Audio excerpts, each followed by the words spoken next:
So, Adam, tell me about this project. It sounds amazing. I'm so excited for it. So 13 is a musical based on the Broadway play 13 the musical.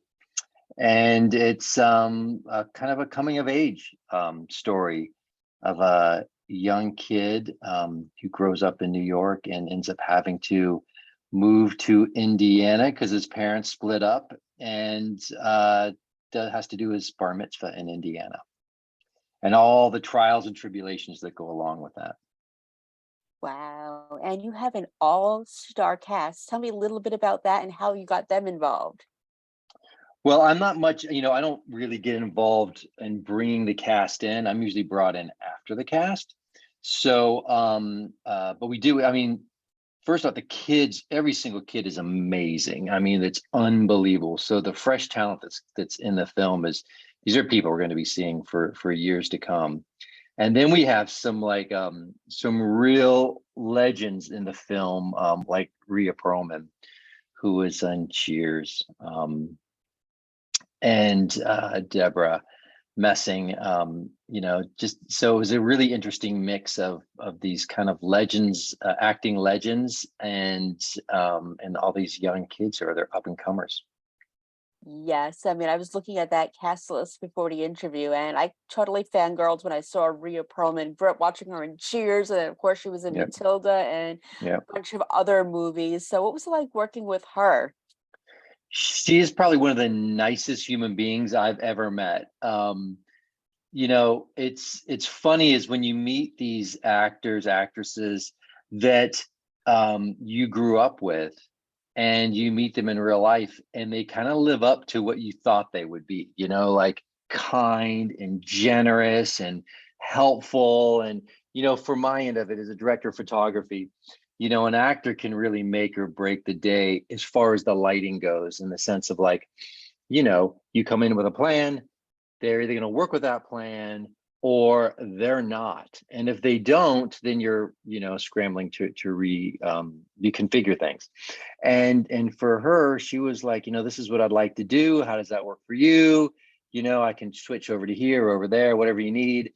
And it was very refreshing. I mean, for us doing a kids film, we have such limited hours. I think we're 8 hours. The kids are only allowed 8 hours on set. And so you don't have a lot of time to kind of rethink things and reposition stuff. So in that sense, it was very helpful. And it was great. It was a real pleasure to work with her.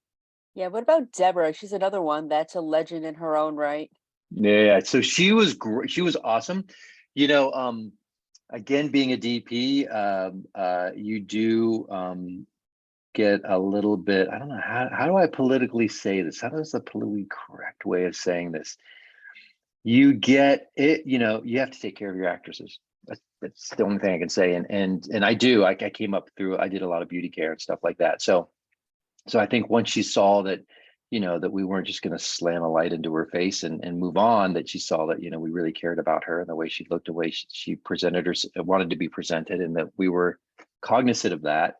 Um, she was on board. She was great. She was just nice and friendly and very helpful. And what were some of the challenges of making 13?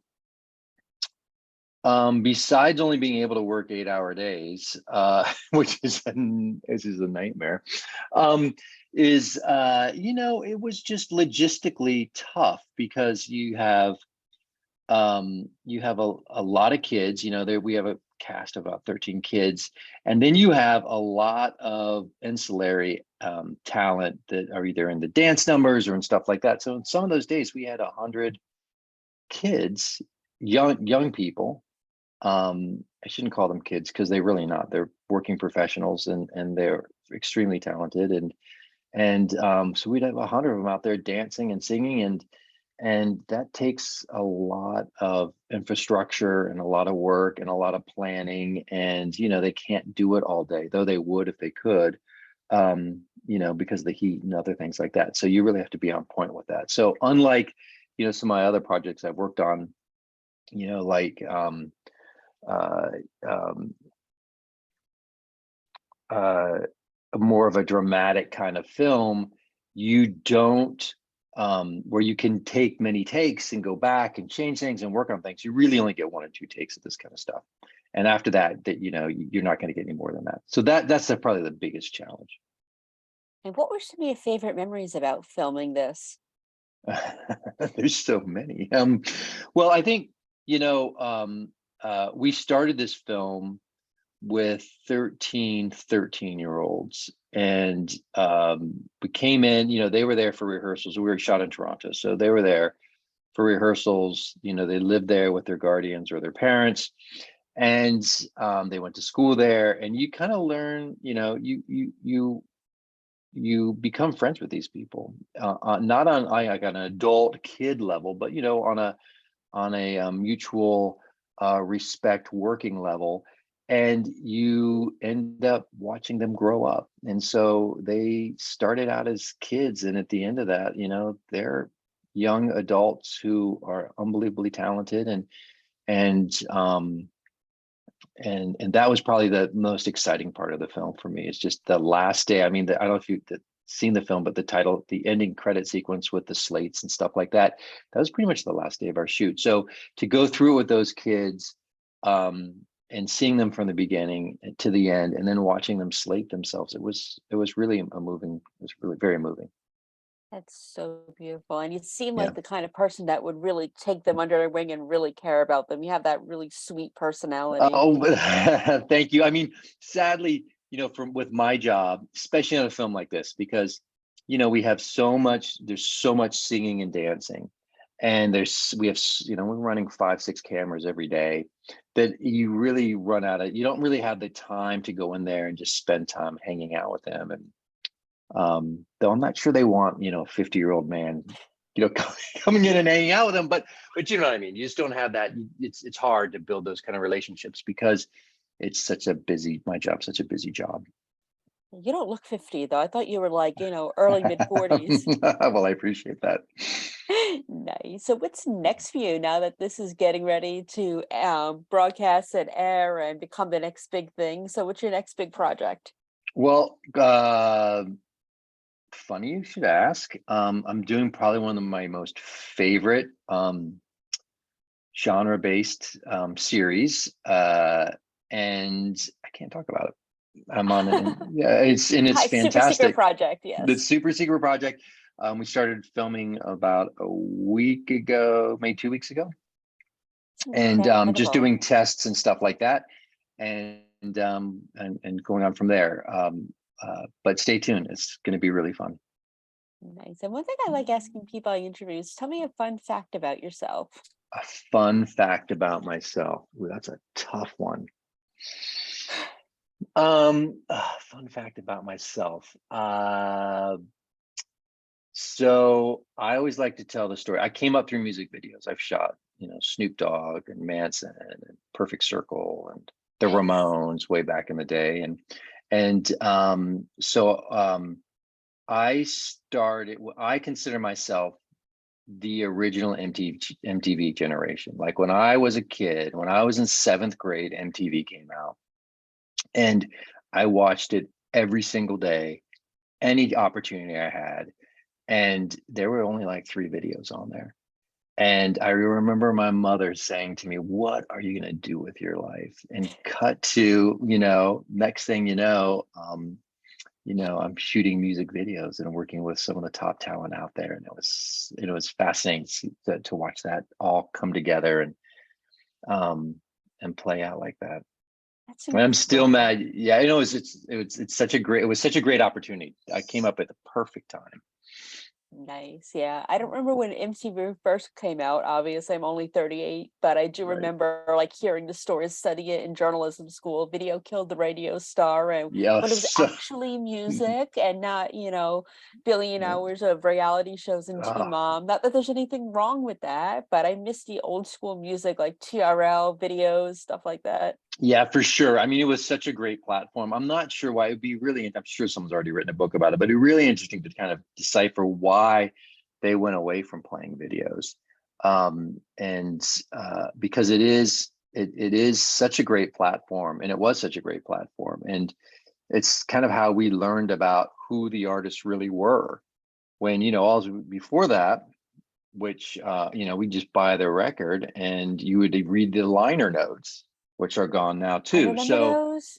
yeah, it was great. And so so this was just another way to kind of figure out who the artist was and what they were all about and what they were into and stuff like that. And that's kind of gone. And it would be interesting to talk to some younger people in the music world, that to see if they've lost that connection with the artist, or if it's gained in other ways through social media and stuff like that.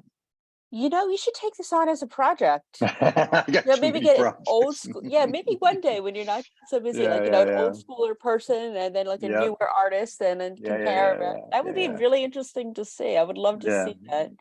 yeah, yeah, for sure, for sure. Yeah. And it's funny you mentioned Snoop Dogg. I'm doing a 40 by 40 bucket list challenge, and one of them is cooking every recipe in his cookbook. Oh, really? Oh, great. He was the nicest guy. I did two projects Yeah. with him. I did Holiday Inn, if you can remember that Hmm. song, Hmm. with Chingy and Ludacris and Snoop, and Yes. that was super fun. And then he was in this, I don't know if he was part of Harlem World or like a guest performer in Harlem World, but I did a Harlem World video with him too, way back in the day. And again, super talented person, but you had to be spot on. Like the guy, he's the smartest guy in the room. And if you don't have your stuff, everything together, he sees it right away. He's not going to cut you any slack. So really interesting person to work with. Both projects were really fun. Yeah, he's super nice. I've met him too. I Yeah. think he's incredible. But he reminds me of the person that, like you just said, that if he pushes you because you have potential, and if you're not working up to he's like that teacher you had in school. If you weren't working up to your potential, be like, Yeah. come on now, come on. So Yeah. it's like, Yeah. and that's a high compliment to give. He's Yeah. amazing. Yeah, for sure. For sure. Nice. Mhm. And since we're also a TV site, what are you watching these days? That's a tough one. Oh, you should have sent me that earlier. I'm going to say this, and I probably shouldn't say this, but I'm watching the Junior British Baking Show, and I love my wife and well, I hate to say it, we love the baking show. I'm sure that's not the answer you wanted, but we love it. We're obsessed with it. We're just obsessed with it. And I'm going tonight. I'm going to go see the David Bowie movie, which I'm really excited about over Nice. at IMAX. Yeah, I think it comes out tonight. Um, but I can't wait to see it. I'm so excited about that one. Yeah, but it's funny you mentioned that because I'm watching Chopped Junior on Hulu Right? because I like that. I just think those kids are so cute, so Yeah, yeah, talented. yeah. And I watched MasterChef Junior when it was on a couple months ago, and just seeing Right, these kids cook things I can't even pronounce or understand. And I'm like, right, okay, here am I cooking my spaghetti and meatballs, and they're cooking like duck confit and this and right, that. And I'm like, I right, didn't even know what that was when I was in their age. I still right. don't. That's really good. It's interesting, when I was a kid, we had, obviously there was kid actors, Leif Garrett, not to age myself. But there was, we had the new Zoom Review and Sesame Street and all this other kind of stuff. But it's not like it is today. Like today, and 13 is a perfect example of this, is that today the youth are we're following the youth, where before in a film, you know the creatives, the adults would create this movie, and it was never really based in any sort of creative content from the kids that are actually watching this movie.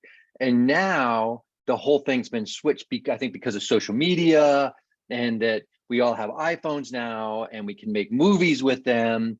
That now, as an adult creative, we go back and research what kids are doing now in film and in social media, to try to make sure that what we're making is current with them and it's what they're interested in. So in a sense, when you say like Junior Baking Show and stuff like that, all like there's so much more content for younger people that's by younger people, and that has changed so much from when I was a kid. And it's kind of fascinating in a way. I did a project years ago. I was talking with Disney. I used to do a lot of Disney promos. I was talking with Disney, and we were talking about trying to get kids to direct the promos of the shows that they're watching, and to see how that would turn out. Could never get anyone to buy into it, but it was kind of fascinating just to kind of go through that thought process of, you know, having young directors make their content for their peers in an actual studio environment. Yeah, it's just incredible. Kids Yeah. today, I know people say kids today, da, da, da, but Right. kids today are so much smarter, so much So more much creative, smarter. and so much better than we give them credit for. And I Oh think yeah, we're going to see it grow and evolve with the next generation as well. absolutely. Like definitely when we did the research for 13, we followed a lot of Instagram and TikTok and stuff like that, to watching what kind of stuff people are doing out there, just as far as the camera and stuff like that. And if you look at 13 really closely, there's a lot of camera callbacks to Instagram, dance and stuff like that. It's absolutely amazing, and I can't wait Yeah. to see the reaction to this movie because I know Right. people are going to love it as much as I did.